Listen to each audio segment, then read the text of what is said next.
Maritime Matters is brought to you live by Bahamas Maritime Connection. What is maritime? Maritime, simply put, relates to navigation or commerce on the high seas. Some say money makes the world go round. I say ships move the money that make the world move. Who navigates those large international ships? How often are international ships required to be surveyed and inspected? Maritime also protects our seas and borders by way of our local Bahamas Defense It Force. is very sad to say that out of 1,500 plus ships that are registered under the Bahamian flag, only a very small amount of Bahamians are employed. Maritime Matters. Good evening to you, our valued listening audience, and welcome one, welcome all, welcome to Maritime Matters. I am your host, Captain Glenn Bain. We're coming to you live via Love 97 FM. This is Tuesday, the 15th day of October, 2024. And if it's a Tuesday, it's Maritime Matters. We encourage that if you're driving and tuned in with us, please be cautious. Look around you, stay alert, and ensure to get there safely. Our sponsors for tonight's show, as usual, One-on-One Pharmacy and also Island Care Pharmacy. For all your medication needs, check out my little cousin Shantia McBride and her lovely team at One-on-One Pharmacy in Nassau and, of course, Island Care Pharmacy in Freeport. Fill your prescription at the store or send your refills via the online site, oneononepharmacy.com. That's all one word or lowercase, oneononepharmacy.com. The three locations are East Street South. When you go in East Street South, tell Joy, the pharmacist, hello, because she keeps things ticking, eh? Charles Sanders Highway, and of course, Explorers-Way in downtown Freeport. And when you go downtown Freeport, opposite that region center there, and you step in our store up there, Shantia, what that one name? Island Care Pharmacy. Look for my big cousin Steph. That's Shantia mommy. I saw Steph over the weekend. Boy, she was partying and she was hanging. And well, Steph, I tell you, I was gonna talk your business, but I ain't gonna talk it. Steph was having fun, and we were all having fun. So I say hello to Steph down there in Freeport, and I also say hello to my good manager of Bahamas Maritime Connection, which is our next sponsor, Lydia Ferguson Henfield. Lydia, hello to you. I know you're keeping things ticking. I know you're working hard. I know you're making sure things happen. So we appreciate you, Lydia. Keep things going. And that's Bahamas Maritime Connection. We provide a full slate of ISPS Maritime Security Services up there in Freeport and also here, South Beach, Nassau. Good night, Annie Mae. Our number one fan up there in Freeport. I say good evening. That's my good old Annie Mae up there in Freeport, 91 years old and going strong. As you all know by now, that is just my good old Annie Mae. You're listening to Maritime Matters, and on this show, we talk maritime. Maritime Matters is weekly at 17:05, that's 5:05 p.m. every Tuesday here on Love 97 FM. The purpose of our show is to highlight persons that made significant contribution to maritime in the Bahamas and also to sensitize Bahamians of opportunities in the maritime sector. We also cover current maritime issues from the domestic and, of course, international maritime fields. The phone number to call us, should you wish to get in on the discussions during the show, is 326-8255. I say again, 326-8255. We apologize for last week's phone issues. We've gotten them all sorted out, so you can feel free to call in early. The phones are open already if you want to call before we even get in our discussions. But guess what? We want you to wait a little while, right? To hear a replay of this show or any other previous show of Maritime Matters, simply hit us up anytime via our YouTube page. That would be Maritime Matters Bahamas. Just go to YouTube on your electronic device and type into the search box Maritime Matters Bahamas. Whether you want to leave a space between the words or not, what you will see is all of our shows lined right up in front of you. And you can pick, you can choose, you can refuse. So, that said, let's talk maritime. Hello! Our topics for the night shall address the following. LJM Maritime Institute have an upcoming conference. Yes, it's going to be on the 25th or 26th of this month.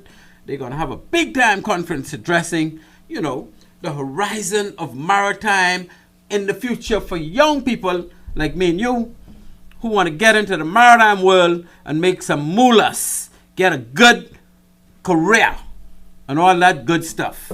We also want to speak about the MOSKO project. That project that the Vicus group or the MOSKOs combined together, they merge and they want to make West Bay Street out there, what the name of that property? Rock Point. That's that area just opposite Sun Fun Resort. That curve coming around with all the wetlands on the left hand side and that big wall on the right hand side. Well, that big wall is where Mr. MOSKO used to live. The old man, Mr. MOSKO, God bless his soul, good man, I knew him very well, died a couple of years back.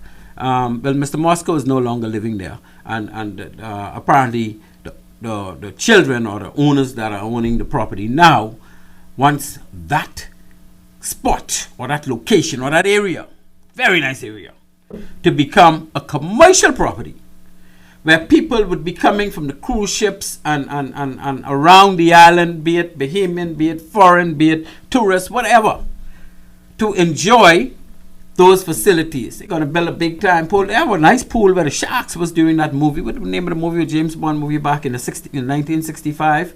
And that property is, like I say, it's a very nice beachy property. We're going to talk a lot about that when we get back after the break, because some things are going down that we need to discuss. And I personally went out there today just to make sure I could see what I'm talking about. And boy, let me tell you something. This can be interesting tonight. That's the MOSKO project, which, as we know, the name is Rock Point, just on West Bay opposite Sun Fun Resort, around that bend. What's going to happen there? What's going to be allowed? What already happened in there and what was allowed in the past? We want to talk about all that because some skullduggery going down up in there. And that skullduggery will be uncovered tonight. What else we want to talk about? Hurricane Milton. Remember Hurricane Milton hit Florida, left, right, and center, hit it from the west, going straight through, came out on the east. And we want to talk about how those ports recovered, the process they used to recover from the big impact of that Hurricane Milton, which was a big category 3 kind of bad storm. How they had to clear the ports and how they had to check them afterwards to make sure everything all right before they, and all the gas stations is empty and all the rest of that good stuff. And we're also going to talk about how Hurricane Milton interrupted the cruise ship industry in Florida. As we know, Florida has the largest 3 home port facilities in the world. The Port of Miami, Port Everglades, and Port Canaveral. They are the 3 largest cruise ship receiving facilities where people go to join cruise ship and where they go to get off the cruise ship. That's what we call home porting, where the ship takes on all the food and the linen and the cleaning gear and all the rest of that good stuff. That's home porting. The 3 largest home porting facilities in the entire world are right on our back door because we're on their front door. They can't come out and don't see us. We right in their face. Why do you think we get so much cruise ships in Nassau Harbor? Because they almost can't help it. And I could guarantee you if they could help it, they wouldn't have been coming to this place riddled with crime.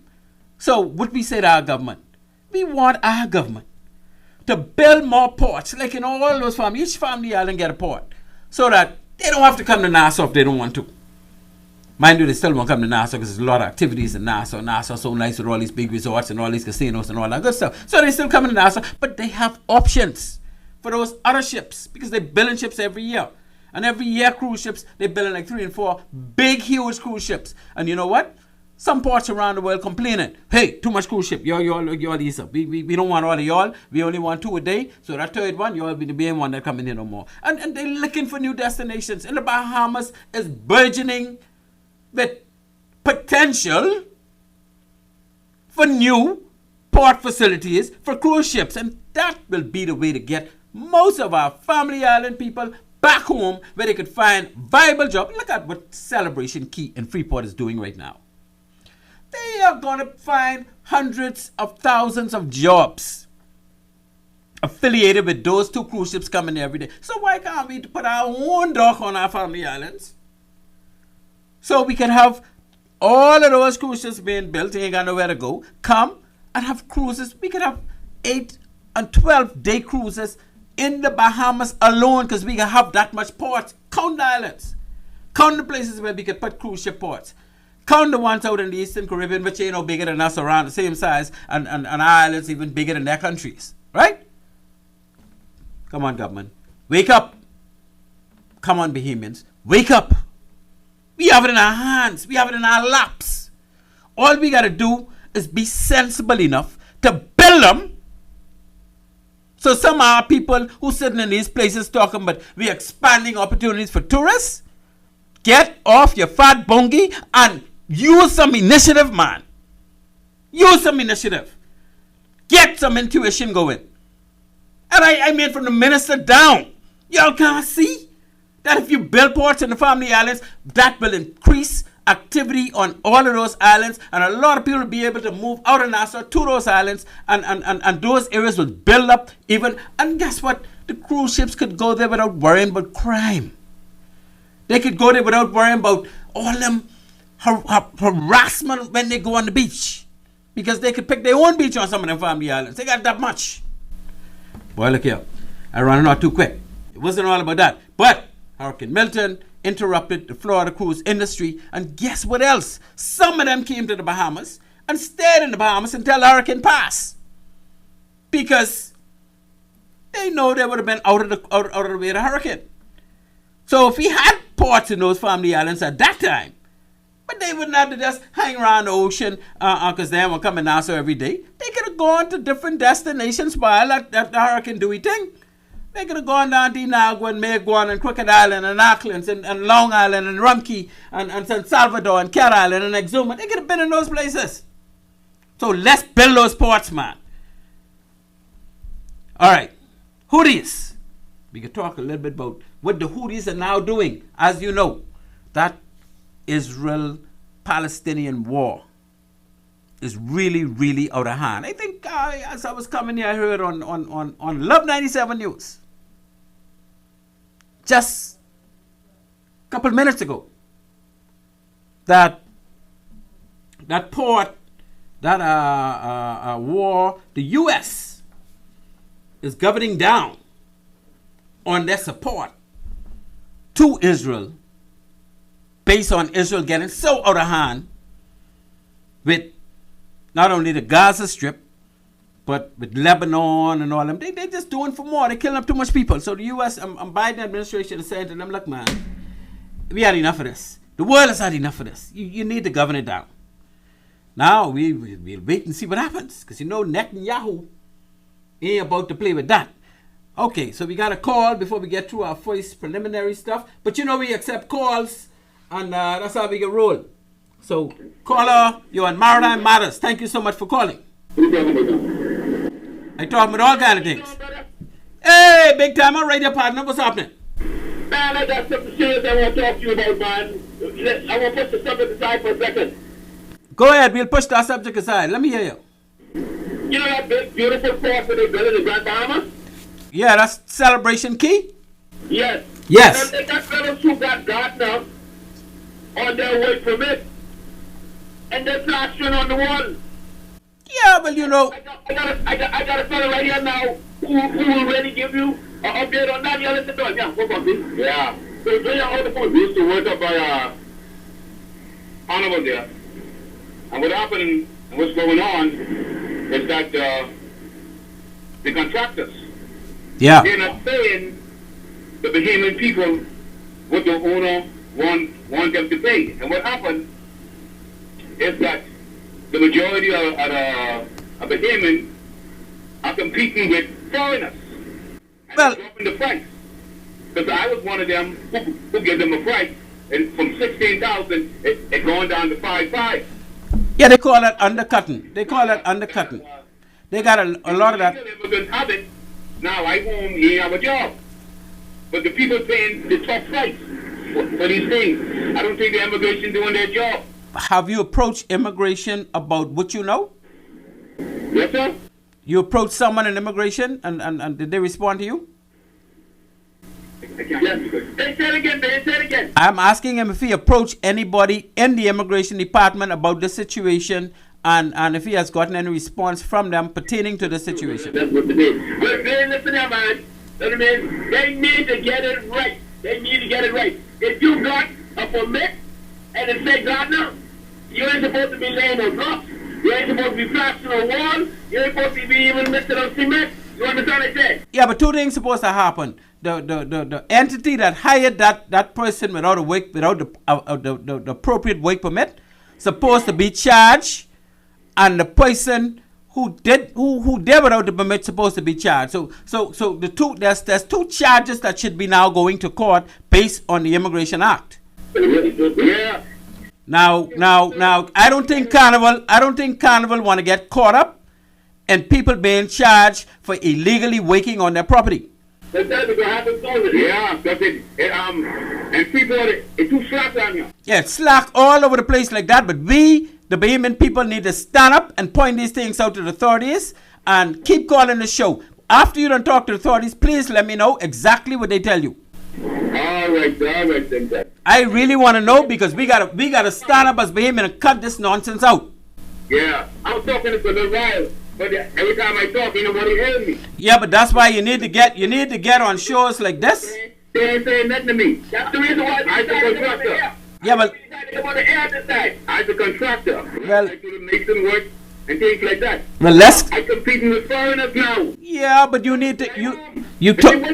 Yeah, but you need to let me know which immigration office you went to make this complaint, and let's follow up. And when they don't find, give me some names. They have to do their job. We have to make them do their jobs. All right, sir. What I'll do tomorrow, I will go back up there, and I will let you talk. Yes, we'll let you talk with some of the people up there and see what time it is. Yeah, well, right now, Carnival don't understand what's taking place because we got a lot of behavioral crooks up there, and they don't want to pay the people what they're supposed to be getting. If they're getting $40,000, they will take $5,000 and pay their workers and everything, and put the rest of their pockets in Miami, which you make up everywhere in the world. You understand? You know what I'm saying? Right? Yeah, that's the same thing they're doing. The same thing. The same Carnival, but the majority of Carnival don't know.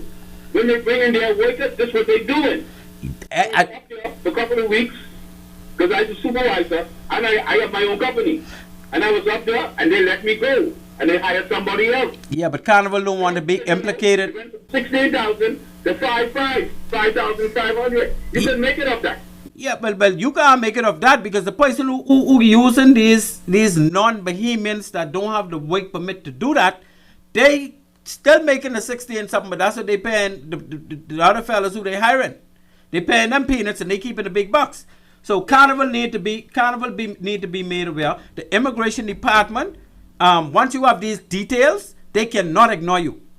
Once you go there and you tell them the details, and when you get the name of the immigration officers that you're speaking with, you call the show and let me know because we got to start calling them out and ensure that they're doing their jobs. There's the Bahamian people. I declare the young boys to the horror. But every time they have the illegal people going to work, and even us because our own people, when you give them a fight, they sell out. Yeah, but they just get away with it because we not exposing it. We gotta expose it. I get a better price. Who you getting a better price from? From people who just have a work permit, some do gardener, some are gardener. Yeah, but they will get better price because they're exploiting people who don't have the right authority to be working here. So they will always get better. The same thing happened in the shipping industry. You go to Porter's Key, you got some people working on some of those mailboats and whatnot. They're not Bahamians. They could never get a work permit to work on one of those mailboats. But they all the mailboats hiring them because they're cheap to hire. They're always working better than the Bahamians. So Bahamians are now competing with foreigners to get a job in their own situation. Even in the transportation industry, what's supposed to be reserved for Bahamians only. So I know exactly what you're saying. But how it get like that, man? Well, it like that. It been like that for a little while. You remember after the hurricane in Abaco when Kymels talk about. Be paying the immigration to do that job. Well, we have to put pressure on them. But they like take bribe too, you know. So we got to put pressure on them to make sure they don't have that opportunity to take that bribe. And we need to expose them. Oh, I got you. We have to expose them. So let's get some names so we can call them out. All right, sir. But we have to approach them, give them an opportunity to fix it. And if they don't fix it, then we'll talk. We'll expose them. All right, sir. All right. Thank you so much for the call, my friend. Always. Yeah, Mr. Man, you take it easy, man. And listen, it's 12 feet. I mean, it's 20 feet. Man, I want the law. Give me the law quote, man. I want to hear what you're saying. I want to hear what the law say. Okay, good. And in some circumstances, it has changed because we have global warming where certain changes taking place. The shoreline is getting eaten out. Yeah, but tell me what the law say. I don't want to hear about no erosion and this and that. I still want to know what the law say. Okay, good. That's no problem, man. Before this week up, I'll have all the information forwarded to you because I'm going into some offices tomorrow and I will get all my information. Okay? Sound like a plan. Thank you for calling, my friend. We'll keep in touch. I can use it. All right. So, Bahamians, I say it again. When we see skullduggery and corruption going on, because some of these people who own some of these companies, they know, they know that they're not supposed to be using these foreigners who don't have work permit to do the specific work like construction. How could you be a gardener on your work permit and you're doing construction work? That's against the law. And the person who got you that work permit supposed to be brought up on charges. And the person who's doing it supposed to be brought up on charges. And I'm taken out of this country. But a lot of us know this going on, And we don't do a thing to address it. The only way we can address it is by trying to make our authorities responsible. And not just sitting on the fat bungie collecting bribe. Because that's what most of them do. But we need to call them out so they can know they can't get away with that. And I tell you that. They slack. Anyway. Woo! They run me out early. All right. So the Houthis, we're talking about the Houthis. I'm targeting some of those tankers in the Red Sea. We ain't going to talk too much about that tonight. Because, boy, we got a lot to talk about. And I don't see time ticking out.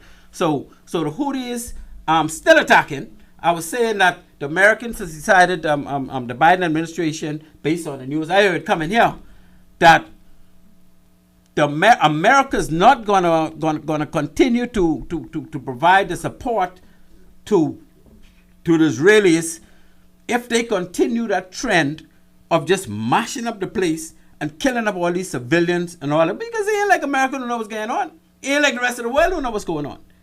But for some reason, Prime Minister Netanyahu and his people seem to think that it's okay for them to just continue. What they're trying to do, they're trying to get rid of Hamas, they're trying to get rid of Hezbollah. You can't get rid of a group of people among other people because it's too much collateral damage, too much other people getting killed up because you say you believe one of them was there, you set a bomb there and killed 200 people. Oh, well, we thought one of them was there and we think we killed him. But there are 199 people. You don't care about that, those lives are lost? Anyway, this ain't about that. That's war, it's a warmonger too. As an old military man, so can't just leave that alone. So we're also going to speak about the increase in overboard containers rounding the Cape of Good Hope. Now, when we talk about containers rounding, ships that used to come through the Red Sea and the Suez Canal, because the Houthis is creating so much havoc on container ships and tankers, and anything that they think Britain have an affiliation with, the US have an affiliation with, or Israel have an affiliation with. They just mashing them up. Because of that, ships are afraid, and you can't blame them, to pass through the Red Sea, because you got to go through the Gulf of Aden to get into the Red Sea. And when you're going through the Gulf of Aden, going into the Red Sea, you are lining what that country name where all the Houthis are? Yemen. You have to go very close to Yemen, and anywhere Yemen is It's a large country, way bigger than the Bahamas, eh? And Yemen, at any point, one of those Houthis could launch or set up a launcher and send off ballistic missiles. They send in drones, airwaves, and boat drones, or drones would look like a boat, but really all is a big bomb. And they could navigate to you and then explode. So the Houthis are making a mess. So what most of these ships are doing now is they have to go all the way around Africa to get to Europe or the Americas. If they are coming from the eastern side, like China and Japan and Australia and those areas, they're coming from up from that area, they can't come through the Suez Canal and go through the Mediterranean Sea no more. They have to now go all the way around South Africa, and that's a very, very challenging and rough area. So a lot of those container ships, those big, huge container ships, well, because of all the waves and torque on the ship, they lose here, one container here, two containers there. They have hundreds of containers this year so far that have been lost because ships have to go all the way around the Cape of Good Hope to get back up to go where they want to go. So we might get to talk about a little bit of that. And then we got this roadmap to zero carbon emissions by 2050. We started to mention it last week, but boy, look here, we might only mention it again this week. Hopefully we'll get to it. Maybe not. Onboard carbon capture potential / challenges. Now, you know, onboard carbon capture, what they're saying is, okay, so for ships that cannot get their engines converted in time, they could use a carbon capture system. In other words, their exhaust emits the carbon into the air. They could put a cap over that and channel that carbon into a converter that converts it and sends it into a tank. And then when it reaches the next port, that tank is emptied, and everything got to be documented properly, right? That tank is emptied, and entities ashore take the carbon out of that tank. They convert that cargo even further to either solid or liquid. And then eventually, I've seen recently that they actually try to put that carbon under the sea. They go hundreds of miles, well, not hundreds of miles, about a mile into the seabed. And then they got to create a space where they're storing carbon. Remember, the carbon came from the earth. Remember that when they drill for oil, they actually disturbing and bringing up that carbon. That's what oil is, carbon burning, oil. Carbon is tree roots, and carbon stored under the tree roots. So that carbon is going to be captured from the exhaust and placed back under the earth where it belongs. And of course, that's what we are going to be dealing with tonight, ladies and gentlemen. So again, the number to call, 326-8255. If you want in on this discussion, we're gonna really open up the discussion when we come back after this break. So you might imagine we are locked, we are loaded, and we are heavily laden with information surrounding these timely topics. We're talking maritime, people. You are listening to Maritime Matters. At this point, we move to our first break, and when we return, we will engage tonight's maritime discussions. Listen, people, please do not touch that dial.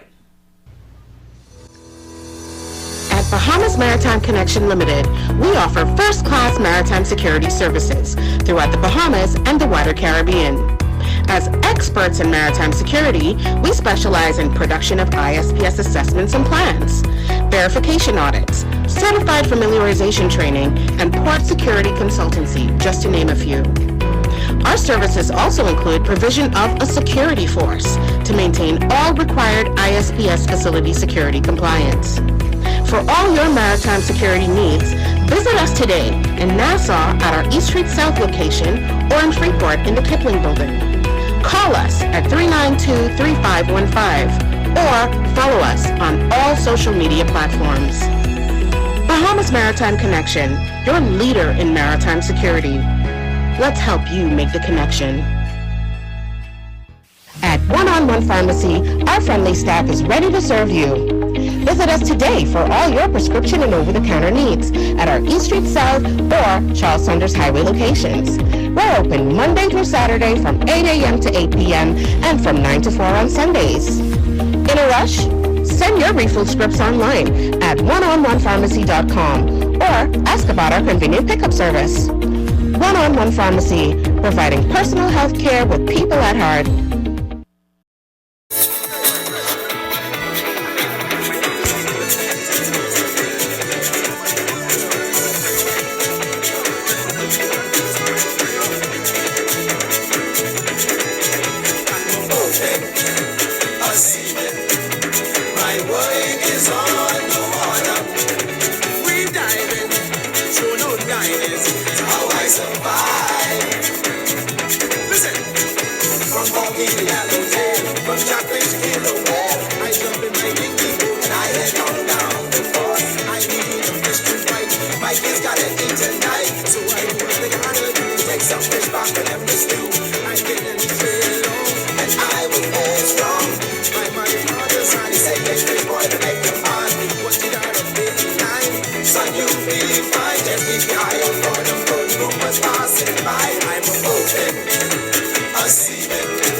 Diving, thrown out line is how I survive. I'm a boatman. Boy, lucky I spend so much time on the sea. I gotta be a seaman. I ain't care what nobody say. I'm a boatman and a seaman.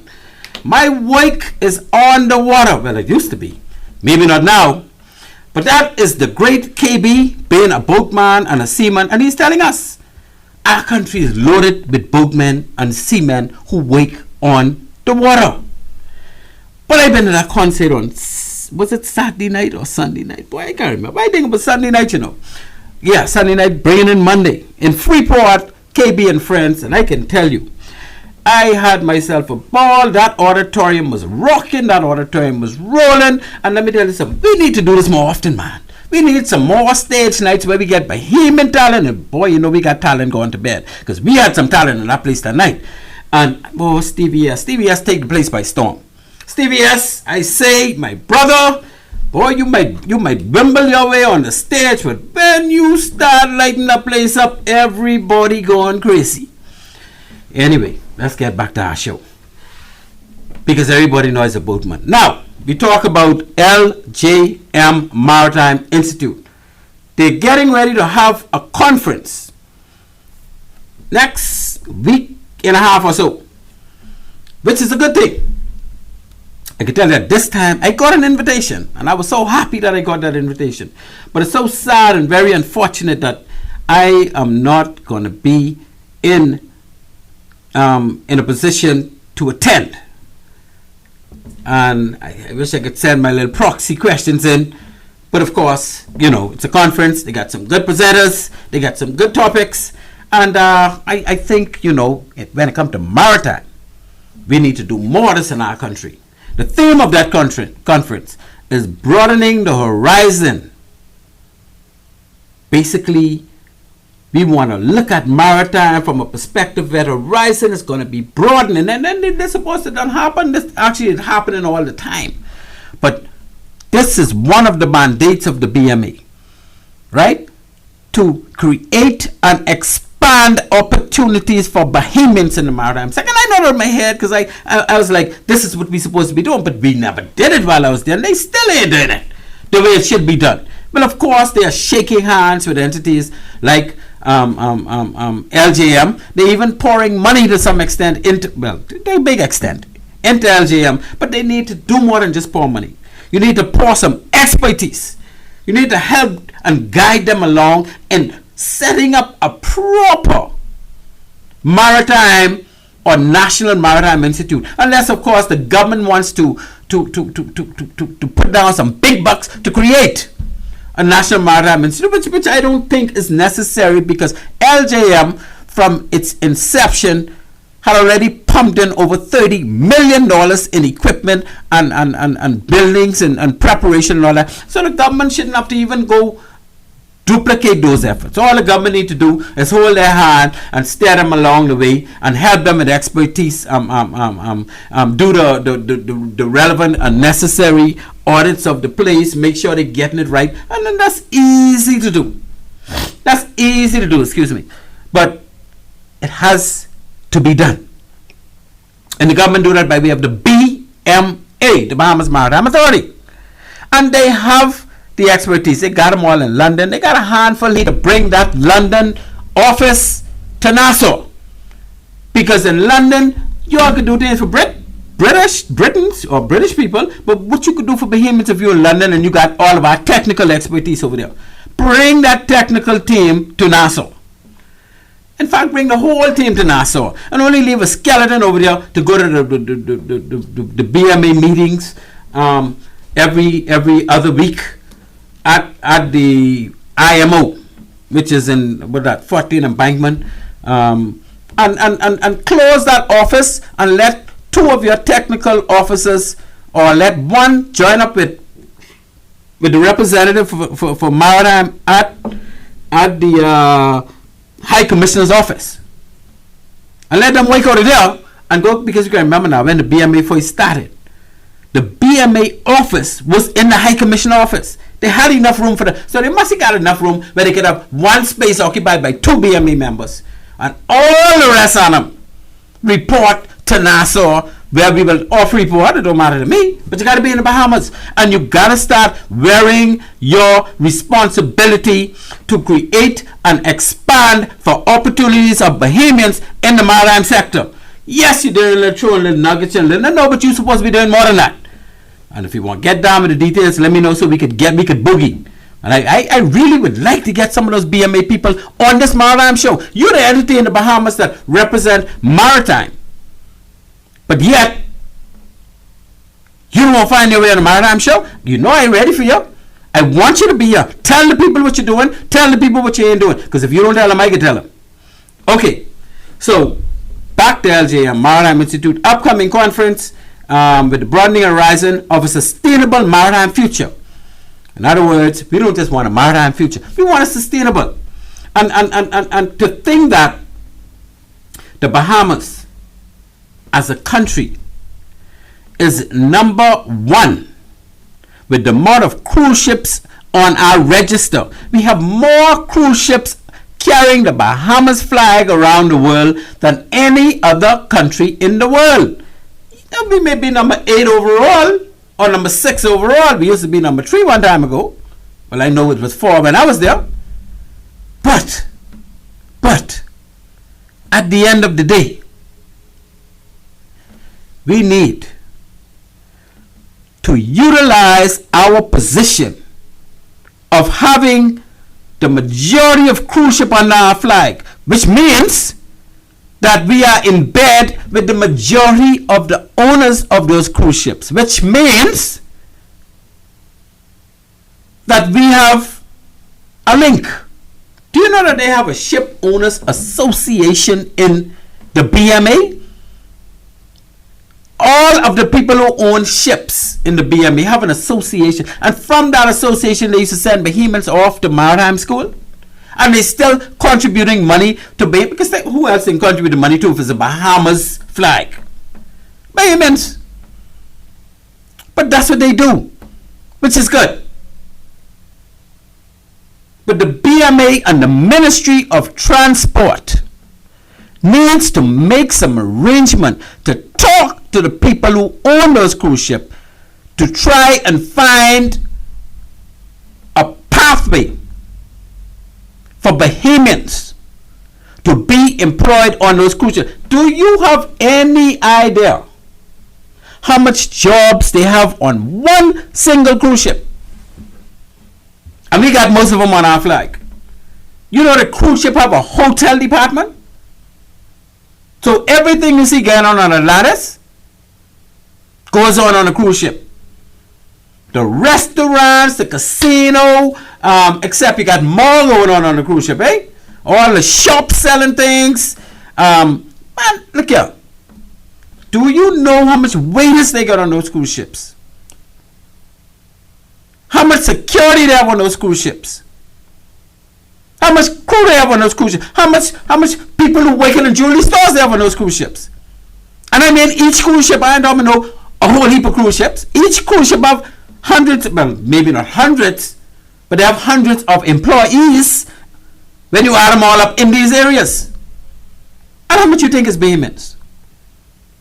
They carrying our flag? We in bed with the owners? How many do you think are Bahamians? Less than 1% are Bahamians. And there should never be a situation where a Bahamian is saying that, you know, my job around, I can't find a job. Because while those cruise ships may not pay no big bucks to work in their restaurant, to work as a croupier in that casino, to work, they may not be paying big bucks, you know. But the fact that you on that cruise ship living for 6 months, 8 months, 10 months, whatever your contract is, you saving money while you eat free. You get uniform to work in. You saving money. So when you come back, you sit down, you got thousands of dollars sitting in the bank that you generated values on the cruise ship. How many people just come home with thousands of dollars sitting in the bank every single lap? So let's look at the little things. Because we know we got people who works in the hotel as bus boys and waiters and bartenders and housekeepers and you know how much tip those housekeepers is make for keeping the rooms. We got people who could do that, doing it every day in the hotel. Minister of Transport, directors of the BME, start getting the job done when it comes to creating and expanding for opportunities of Bahamians to get to those jobs. Because it cannot be that difficult. Nobody can beat us doing them kind of work. And whenever we open a new hotel, look at Carnival opening that thing right now. You know how much people go in there just to be bartenders? Just to be waiters? See, because Carnival is going to have restaurants in there. They're going to have bars in there. But they can't hire foreigners. They need to have Bahamians in their working. So, if we have affiliation with the ship owners, then we could get Bahamians working on those ships the same way. Now, just like how they could find, they say they need, how much they say they need, boy? They say they need 700 workers just for Celebration Key. Each of their ship carry over 1,000 crew. Each one. Now, the bigger ones carry like 1,500 to 1,800, sometimes 2,000 crew. So, if we got all of them billets could be filled at Celebration Key, what's going to stop us from filling those same similar positions on those cruise ships that Carnival has, that Royal Caribbean has, that Norwegian Cruise Line have, that MSC has, that Disney has? We got the best opportunity in the world. We only got 400,000 people, you know. But we should never have a situation where a Bahamian cannot get a job on those ships because there's no link. And the BMA, who's supposed to be creating and expanding those opportunities, ain't doing it. But that's my view. And the number to call, if you have a different view, please call and let me know. It's 326-8255. It wake in the night. It wake in the night. So, I move on. Yes, I row, and I feel like rowing tonight. So, boy, yeah, it'll be best if you don't call if you want to talk foolishness, eh? Because I in a rowing mood tonight. Now, they talk about the trends, the innovations, and the opportunities, and also the risks involved in broadening the horizon. What are the trends? The trend with ships right now is everybody trying to get to net zero, eh?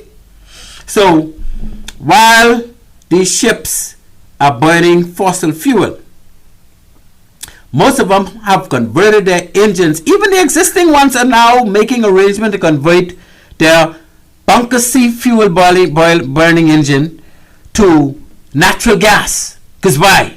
Natural gas will cut the amount of emissions by 50% just by going from bunker C to natural gas. but you're still burning gas. You're still burning fossil fuel, right? And by 2040, you don't want to even be burning fossil fuel no more. You want to be doing what a lot of them are moving to with the alcohol burning engines, and then these ain't readily available yet.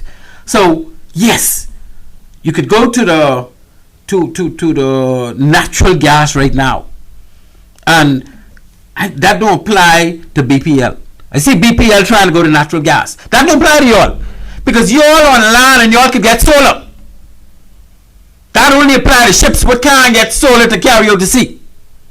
And when ships come in port, they should all be made to plug in to an entity that's providing solar energy so that they don't emit and cause our hurricanes to get worse and all the way with all that carbon blocking up the environment, eh? So let's not get it twisted when it comes to this natural gas. This is not for land-based energy. This is the quick fix right now for ships. So let's don't get it twisted. Now we know some people don't want us to go to solar because so much money is being made, even the government. So that's the trend. The trend for ships is to convert, right? We have trends where they're actually building ships which can now use sails and all the rest of that. Innovation, opportunities. What are opportunities? We say that we need opportunities for Bahamian seafarers. I mentioned earlier about Porter's Key Dock. All our mailboats.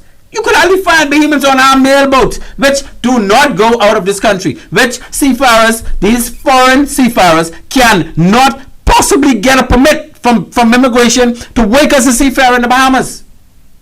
But they're loaded with fraud because the immigration department is sitting on their lousy backsides and not ensuring that the laws are not being violated on these ships. They don't even want to go to Porter's Key. And when they go there, they ain't gonna look for no, because they know if they go to one of them ships, they gotta lock up everybody. Lock up the owner of the ship too. Because the act says anybody who hires somebody that doesn't have the requisite work permit shall be fined and faced with prison time. So when immigration is gonna do their job on Porter's Key, dealing with all of those ships, and I mailboats, cargo ships, you name it, a bunch of Filipinos, a bunch of Hondurans, and let me tell you something. Some of those Hondurans are some of my best friends. I love them because they're very good people, and I don't blame them. But I have to blame the people. I can't even blame the people who hire them. I can blame the immigration officers who ain't putting their foot down to make sure that ain't happening. We all know what's happening. They know what's happening. Even when I was in the system, I tried to get an immigration officer to go out there and do their job. Oh, we better leave that alone. That's what I was told. Now, I don't know how much bribe. And that was the director of immigration at the time. And I ain't going to name him, but he was the director of immigration. And he pointed out to me, well, this is a violation to the law. And when I tell you, he said, we better leave that alone. Because he knew that there were politicians getting some monies from allowing this for happening, and will put their foot down and say, leave that alone. No, man, we in the Bahamas need to stop leaving foolishness alone. We need to address it. The immigration officers, you need to get the Porter's Key and do your work. Do your job. Make sure only Bahamians are being employed. Because if you don't do that, when are we going to get Bahamians ready to take on the job as a seafarer? Because if you are in foreigners, Bahamians even didn't get exposure and training no more. You could have all the LJMs you want to have. You still are in foreigners. Bahamians go to sea for 5 years, 10 years. Now the man ready to come home and get married and have children, and he looking for a job to pay him some money like he's making on that big ship. And everything clogged up with foreigners. He can't even get a job locally. They even ain't looking for him. But if they are made to hire Bahamians, those mailboat owners will start paying for Bahamians to go to LJM to get qualified, and again the BMA, Bahamas Maritime Authority, need to stretch their muscles to ensure that people working on these local vessels are properly certified, and they make sure by way of these vessels having local safety certificate would require certified people. Those surveys that have to be done annually for that local safety certificate, well, weed that out. And so the ship owners will have to realize that they are part of the problem. They now need to get Bahamians to train, and they will, but you know, there's a company called Marine Tankers. Well, they changed the name, I think, of late, but the Marine Tankers, that's the company that take the people from Clifton Pier, that take the fuel from Clifton Pier to the Family Islands. And then some regional ports like Cuba and Jamaica and Turks and Caicos Island, they go there as well with the fuel from Clifton Pier, because the big ship bring it in and they store it, and then they just pump it from the storage facility to the ship on the smaller dock, and those ships go around the Caribbean taking fuel to fuel depots. And because those ships needed to be certified, they needed to be Caribbean coded. I used to inspect them, so I know. And when I do my inspection, I would make sure that they surveyed on time, that they have classification society, making sure everything is in place. And I make them do things like drills, and I made them start to take, because you know what they're doing? Whenever they make a domestic run, that's from a Bahamian port to carry fuel to another Bahamian port, they should not have foreigners on the boat. All of those boats should have Bahamians only. And from back then, that was almost 20 years ago, from back then, we didn't have Bahamian engineers. And we still don't have Bahamian. You know why? Because they're being allowed to bring in the foreign engineers. Because if they were not allowed to bring in those foreign engineers, they would have paid for Bahamians to go to school and become engineers for their fleet. The same way, if these mail boats are not allowed to hire those foreign seafarers, they will pay for Bahamas to go to LJM and get certified. Especially if the BMA introduces the local safety certificate that they keep running from. Especially. Come on, man. 326-8255. Y'all give me a call if you all have a problem with this, because it looks like only me when having a problem with this. Anyhow, that's the way we should be moving forward with LJM, right? That's the way. Now they're going to have some dynamic speakers. Well, speakers, contributors, people that spearheading the topic of discussion for this conference. They're going to have a rep from the CMU, the Caribbean Maritime University. Now, I'll tell you that the Caribbean Maritime University, that used to be a college. That used to be Jamaica Maritime Institute, right? I remember when I went there for a conference. I was there for like 2 weeks doing a conference, going there every day in one of their rooms, and it was all right. It was all run down and all that, but it was all right. But you got to remember, Jamaica is in no comparison to the Bahamas when it comes to a maritime authority. Yes, eventually they started to focus on their maritime authority, but how much ships they got? They got less than 100 ships under their flag. I don't with big international ships, eh? I don't think they have no cruise ships, but they have a maritime institute for the entire Caribbean to come to. And their institution, based on what I recall, now things may have upgraded, but the type of equipment we have at LJM, that $30 million plus of equipment, Caribbean Maritime University don't even have that. They have some equipment and good stuff like that, but I don't think they have $30 million worth of stuff like we do at LJM. And like I say, we got a phone call. Call on the line. You've reached Maritime Matters. Thank you so much for calling.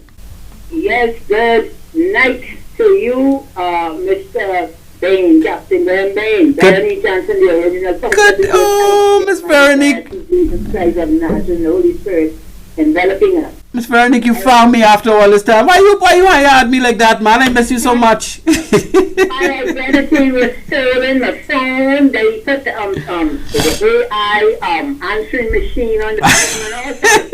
And I am calling you because it's very concerning. I heard the call from Grand Bahama and Yes. otherwise. We in the Bahamas, we are not yet one Bahamas, okay?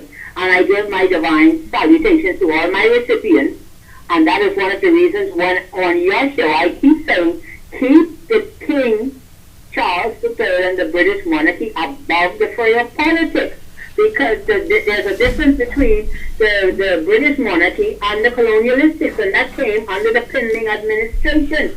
And we here in the Bahamas is living a lesser quality of life than we ought to. There ought to be nobody talking about they're hungry.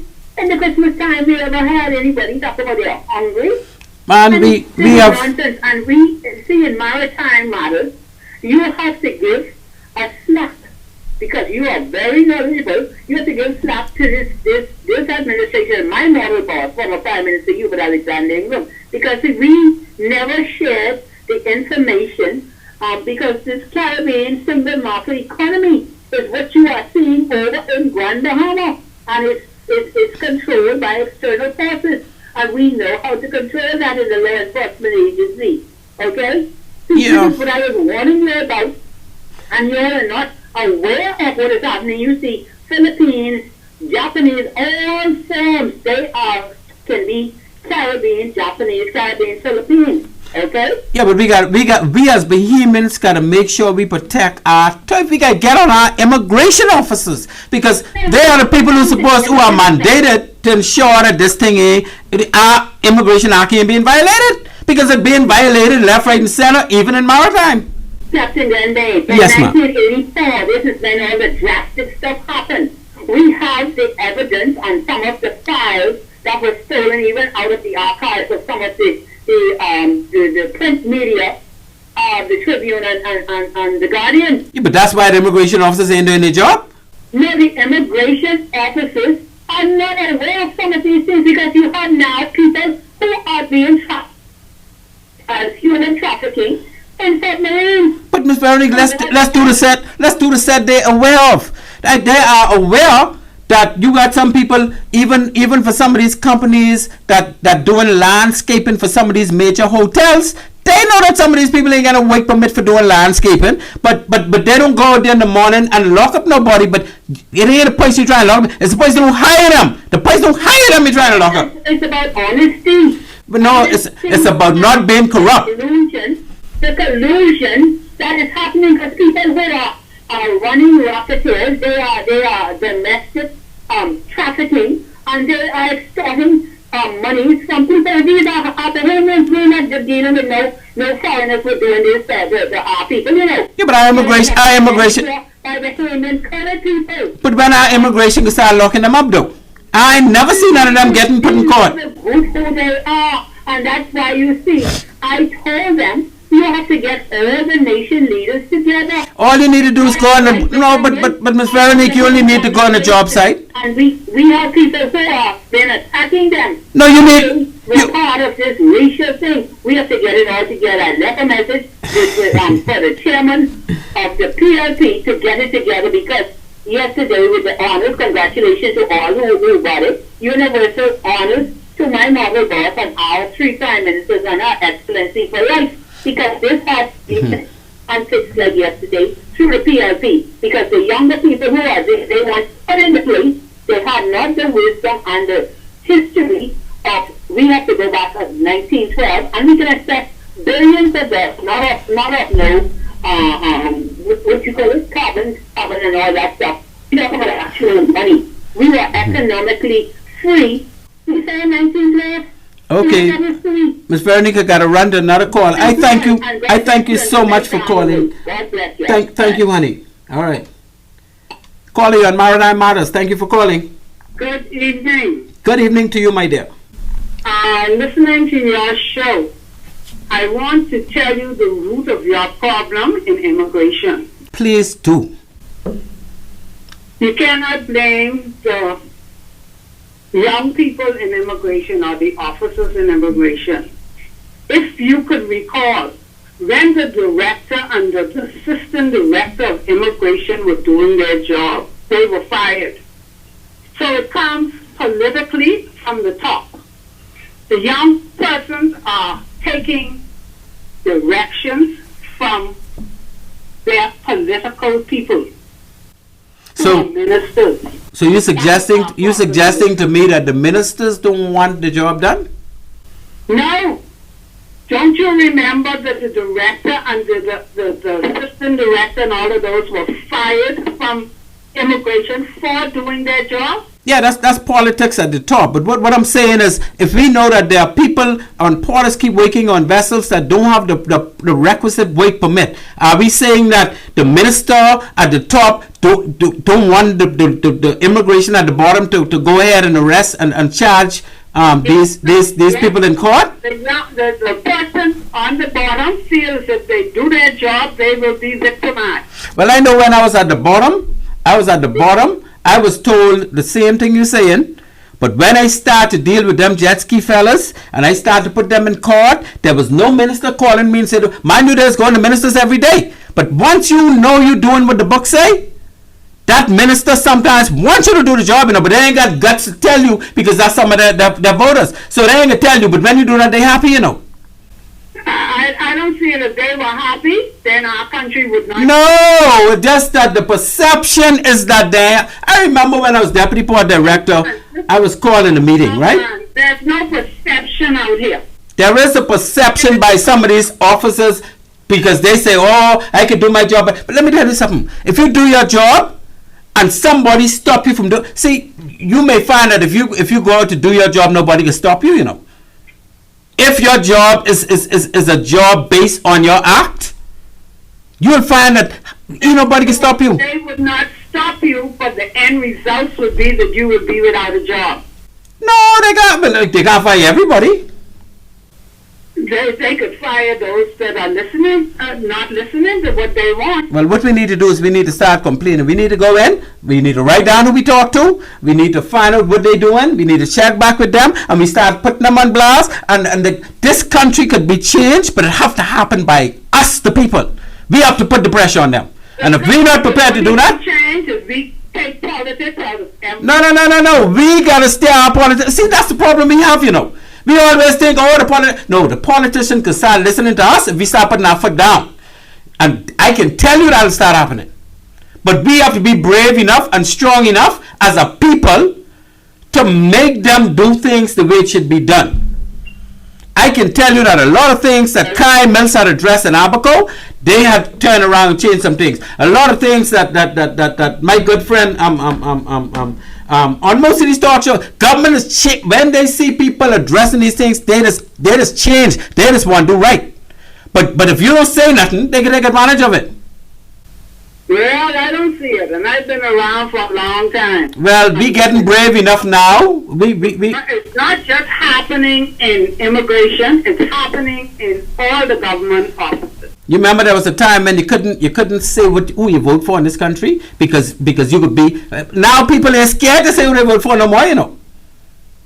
Things are changing, but we need to be brave enough to keep our foot or keep their foot to the fire enough so that they know we don't care. We want you to get it right. We can cut out the corruption. If we see that going on now, we can address it. Just like that caller to Freeport and said that what he saw at Carnival site. Now that ain't government. That's Carnival probably not knowing that the company that they give the contract to do this painting or this plastering or whatever is using undocumented people. And if Carnival know that, they'll cut that company loose yesterday. So if we start bringing it to the attention of the immigration office, they start addressing that company got to stop using undocumented people. And that's what we got to do in this country. And that's the only way we could change things around here. Anyway, love, I can continue to pray for my country. I was born here.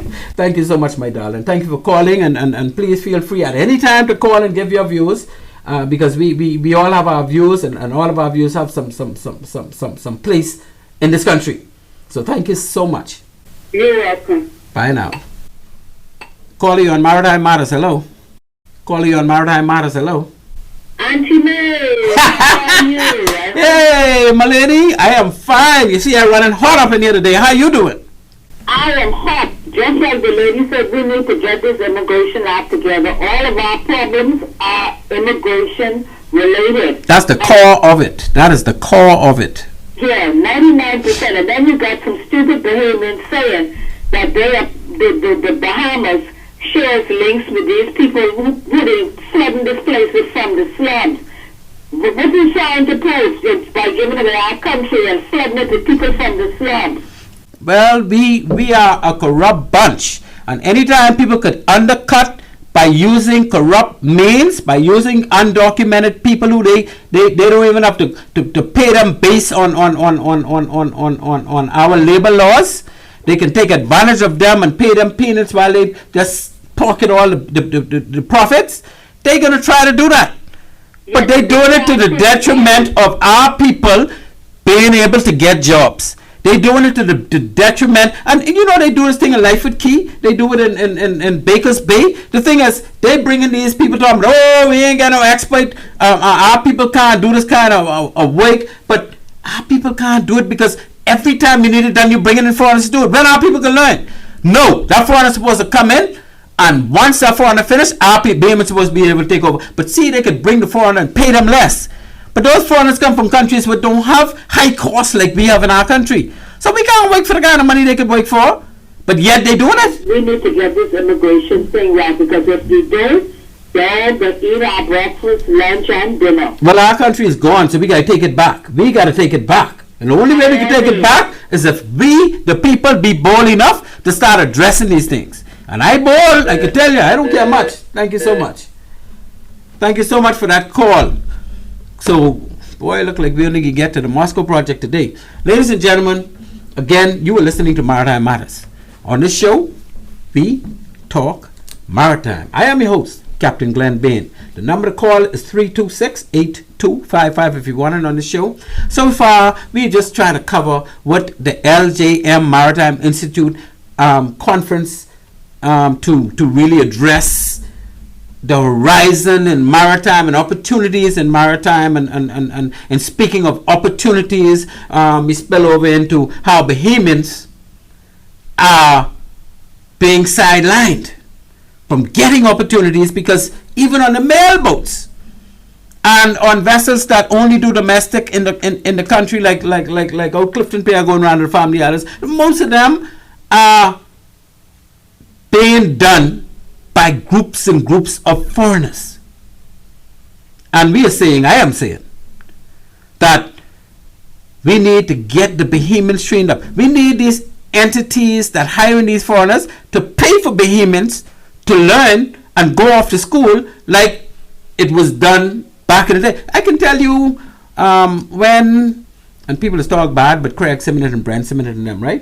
But I can tell you that when Brent Simonette and them bought the Freeport Feeder and Freeport Flyer, those two container ships to bring in supplies for Atlantic, when they got the contract to do that, they found Bahamian captains.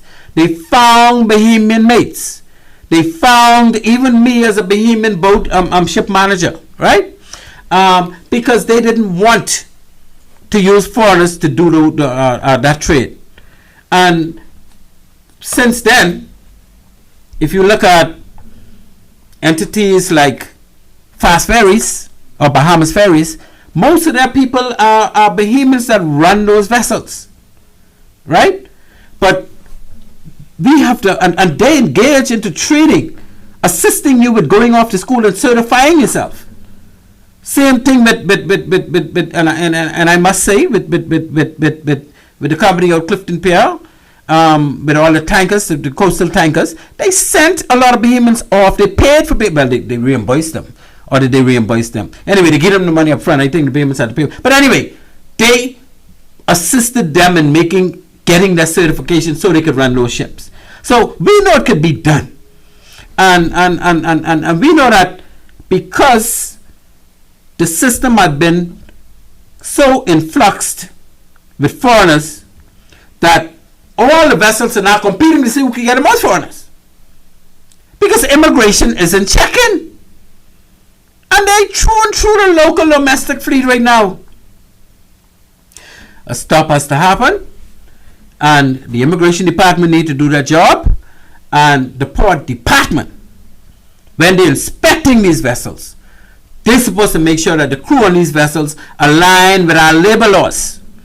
The BME needs to put in the local safety certificate, so when the service are being done, the violation of the nationality of the certified crew should be addressed. Because when you're doing your service, you're supposed to make sure that no laws in the country is being violated, not just the maritime laws. Anyway, I might have digressed a little bit, but we need to go to our second. Gee, what time it is? Hey, I only got 15 minutes left. 15. Okay, 17 minutes left. So, ladies and gentlemen, we move to our second topic. The MOSKO project. They said in the dailies that the MOSKO project may require West Bay realignment. In other words, as West Bay Street runs through that Rock Point property, it's really split into two sections. As you know, once you pass Sun Fun going west, you come up to this very steep curve. And on the right hand side is Rock Point, and on the left hand side is some what you call wasteland, wetlands. Let's say wetlands, watery ground, hard surface, right? Especially on the steep edge of the curve, because I went in the day and I could see water.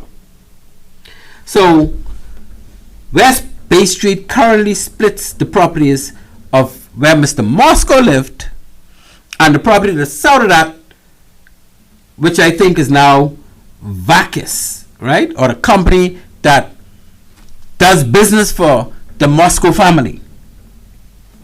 So together, the MOSKO family owns both sides of Bay Street on that curve by Rock Point. And what our Ministry of Works is saying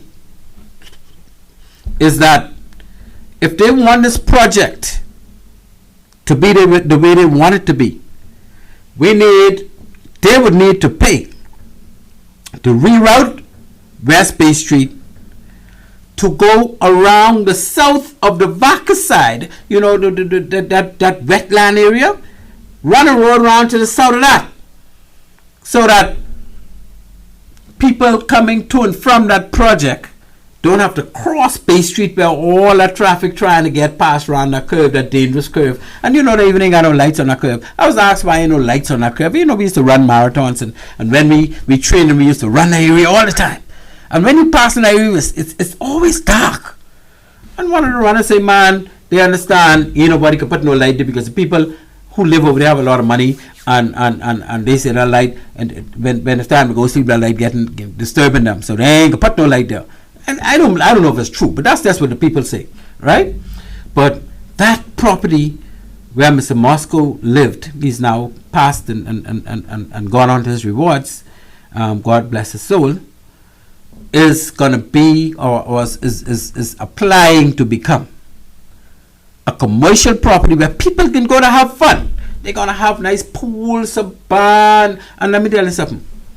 There's a beach to the east of the houses, and that is the prettiest beach you want to see in this country. As a little boy going to Woods Rogers Primary, we used to do field trips, and we always went to that little beach, and I was always told that's the best beach in Nassau. But you know what happened over the years? That beach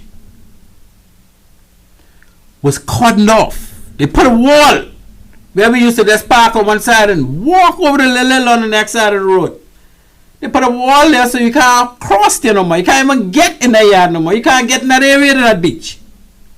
And I made it my business today, dear listener, to go down to the eastern side to wherever there's room for me to actually get on the beach. And I walked behind all those homes that have all them high walls and things where you can't get to the beach. And I walked until I got to that MOSKO property. And you know what they did? Well, they was allowed to do, I should say. They run boulders, them big giant rocks, from a shore in the bush all the way across the sand into the water and out there, where you got to walk in the water and swim around those rocks to get to that beach. So what they did is they closed off that beach from the public. And my thing is, every beach in this country belongs to the public. No entity should be allowed to close off no beach. If I'm walking along the sand, I shouldn't come across boulders. Especially if, now when people put groins and boulders and the way they say, oh, we're protecting this because the wave coming in the sand may be taken out. No, this is a continuous beach that they blocked and made their part private. So while we say no beach in the Bahamas is private, they privatized the beach. Because even if you come within the high water mark, because you know the rule is you cannot own anything up to where the high water mark is.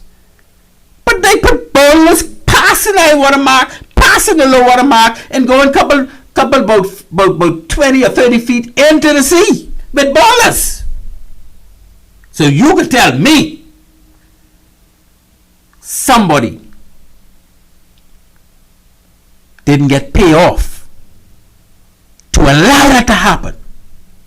Because we know that that is illegal. Because if you can't own up anything up to the high water mark, how you can put boulders beyond the high water mark? Who gives you the right? You can't even put boulders beyond where your property stop.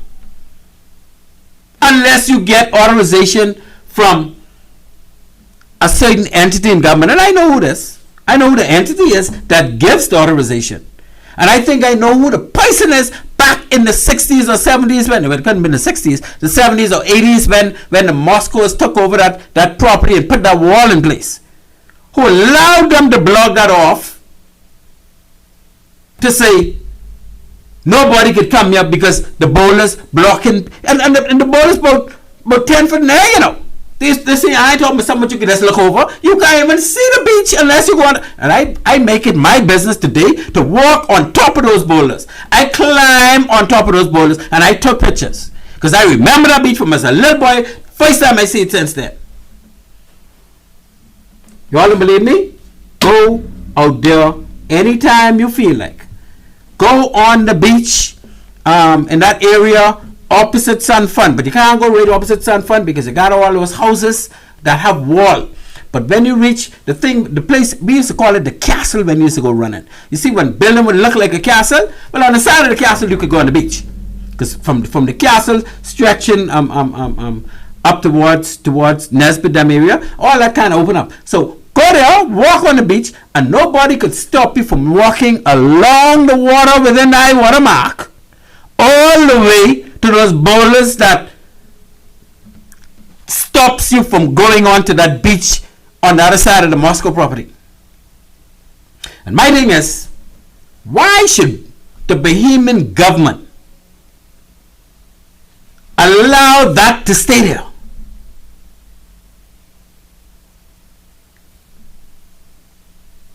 Why? Whoever is in the chair that deals with groins and boulders and sustaining the beaches, beach and parks and all that, you all need to get that move. Restore that beach so people in the public should be able to use any beach in this country. Because the beach cannot be owned by no entity. No beach, according to the law, up to the high water mark, should be blocked off by anybody. So they shouldn't be able to get permission. So whoever took that bribe back then to give them permission, man, look here, tell them that bribe and run out, and we ain't taking no more bribe. Move those boulders forthwith, and we're not going to consider any plans you give us to commercialize this area until you move those boulders and all Bahamians can get to that beach. That's Glen Bain view now. That's how I think it should be. So I walked through that beach. Took all, but I got a lot of pictures. And I tell you, the beach is blocked in way of boulders running from land straight into the sea, but 10 feet high off the ground. So the public beach was converted to a private beach by way of restricted access. But aren't all beaches in the Bahamas public? Some government official must have, taken a huge bribe to make sure them people got the beach to themselves. Well, the authorities continue to sit on their they're big fat bungies and pretend that this is okay. Can we please have our public beach back? And this project should not be allowed for consideration until the beach is reconditioned for public access from the waterside. Give us back our beach. And not only that beach, any beach in this country that people have placed boulders or groins or wall or anything to stop the public from passing along within the high water mark, please make sure all of them move out of the way. And we need to look at all the beach access around the Bahamas, particularly Nassau, and strengthen them and make sure that the public can have access to get to our beaches whenever we want, not only on holidays, whenever we want. And as we only get 2 minutes left, let me just say,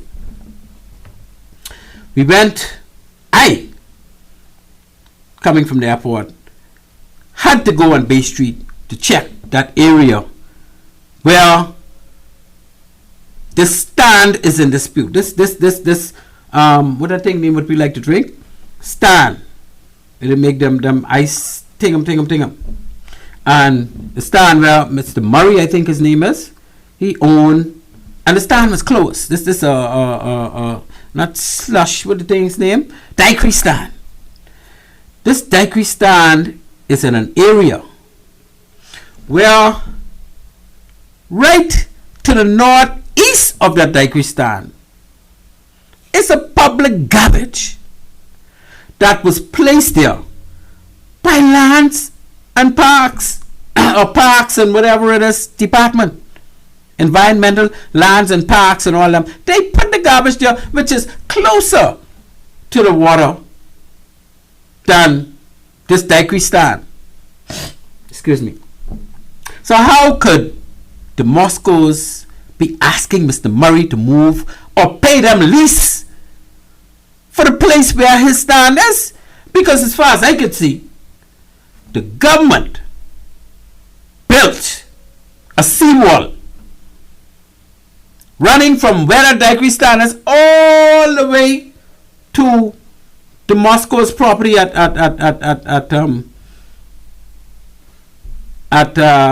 Rock Point. And that between the main road and that seawall, it's only enough space for cars to come off the road and park.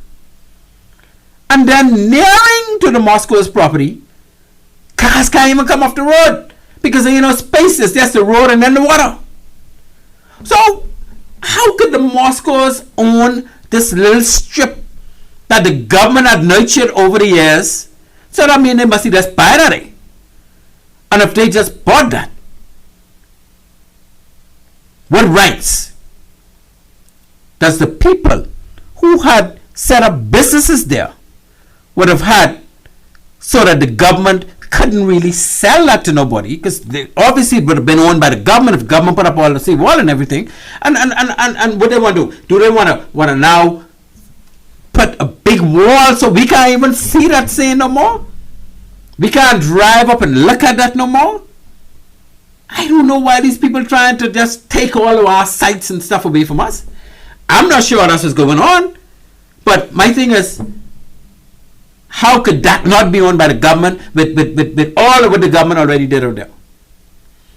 Again, show is about to end or the show over. So that 326-8255 ain't going. Ladies and gentlemen, we are fresh out of time. I appreciate you listening to Maritime Matters. I appreciate my callers for calling in and helping to give some views on some of these things that need to fix. Yes, I was ranting, and of course I was raving, because I am totally frustrated with these type of things happening in our country, and I feel like I need to speak out. Now, if you all want to speak out, that on you all, but I have to speak out. I thank my good producer, Mr. Craig Gibson, for keeping things ticking and talking while we move along, and of course my good old Annie Mae up there in Freeport, my sponsors, Bahamas Maritime Connection, 101 Pharmacy, Island Care Pharmacy. And as always, I say to you tonight, dear listener, Maritime Matters. Tick, tick, tick, tick, tick. Out. I've had nothing to live for. Look like nothing's gonna come my way. So I'm just gonna sit on a dock of the bay, watching the tide